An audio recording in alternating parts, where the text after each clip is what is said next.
Allô, je m'appelle Marie-Clarisse Berger puis je suis passionnée par le slam. On m'a demandé de faire une vidéo sur le slam, sur peut-être mon processus créatif ou du slam en général. Fait que je vais commencer par vous parler de comment j'ai découvert le slam. Si je me souviens bien, c'était sur les planches du slam de Rivière-du-Loup, la ville d'où je viens. Et je voyais plein de gens qui s'exprimaient tellement bien. J'ai toujours aimé les mots, j'ai toujours été une grande lectrice. Je faisais des concours d'écriture quand j'étais plus jeune, des trucs avec le Club Optimiste, des choses comme ça. J'ai fait beaucoup de théâtre aussi, puis de l'impro. Donc, on dirait que pour moi, c'était un peu la suite logique de mon parcours artistique, de faire du slam, de m'essayer. J'ai toujours aimé performer en public.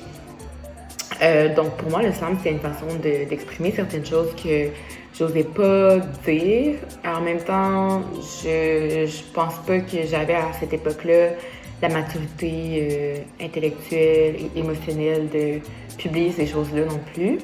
Fait que je pense que le slam, c'était vraiment un bel entre-deux entre je garde ça pour moi dans ma chambre toute seule, puis j'exprime ça au grand jour dans des publications disponibles à tous et à toutes. Donc, pour moi, le slam, c'est vraiment une place pour pouvoir commencer à m'exprimer sur des choses que j'osais pas dire. Puis, j'étais tellement inspirée par des grands slameuses et slameurs du Bas-Saint-Laurent. Donc, ça a commencé comme ça. Puis après, quand je suis venue à Sherbrooke, j'ai découvert une belle communauté. J'ai des amis aussi qui sont beaucoup dans le milieu littéraire. Donc, c'est là que je me suis un peu plus intéressée à en refaire parce que ça faisait un petit bout que j'avais pris une pause. Puis encore une fois, les inspirations me viennent comme quand je vis quelque chose. Je pense que le slam, ça me permet peut-être de coucher des mots sur papier. C'est vraiment cliché du même, mais on dirait que quand je parle, toutes les idées se mélangent dans ma tête. Alors que quand j'écris, tout devient clair, limpide. Tout est vraiment à sa place puis emboîté parfaitement. Donc, je pense qu'il y a quelque chose de plus intime puis de plus collé à qu'est-ce que je ressens quand j'écris un slam ou un poème, peu importe ce que j'écris. Puis, je pense que le slam, ça permet aussi de le personnifier. Puis, je pense que c'est quand même important, justement, de pas juste livrer un slam comme on lit un livre ou comme on lit un poème. Je pense que c'est important de prendre des pauses dans son slam pour laisser les gens rire, laisser les gens aussi comprendre ce que tu essaies de dire, pardon.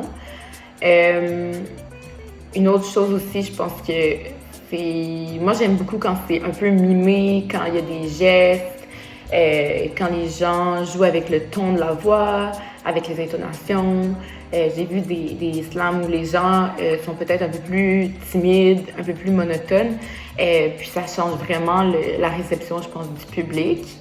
Je pense aussi que c'est important de raconter des histoires. Moi, je suis très, très terre à terre, réaliste et tout.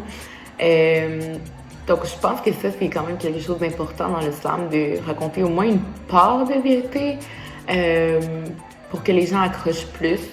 Je crois que dans le monde du slam, de l'expérience que j'en ai, qui est mince, mais tout de même, les gens sont peut-être un peu plus accrochés par des histoires qui peuvent leur ressembler, des histoires qui peuvent leur être arrivées. Puis je pense que c'est un public qui est très, très curieux aussi, qui veut beaucoup apprendre.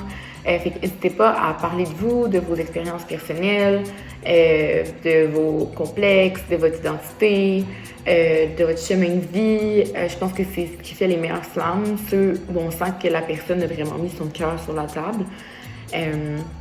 Comparativement peut-être à des slams qui sont très drôles d'ailleurs, mais des fois des slams qui sont peut-être plus ludiques ou plus dans la fantaisie. Je pense que des fois, c'est plus difficile à suivre, mais je suis pas en train de juger ou de vous décourager de faire ça si c'est votre style. Donc, je pense que ça fait un peu le tour de mes impressions, de comment je vis le slam, puis de mes conseils. Donc, merci. Bye!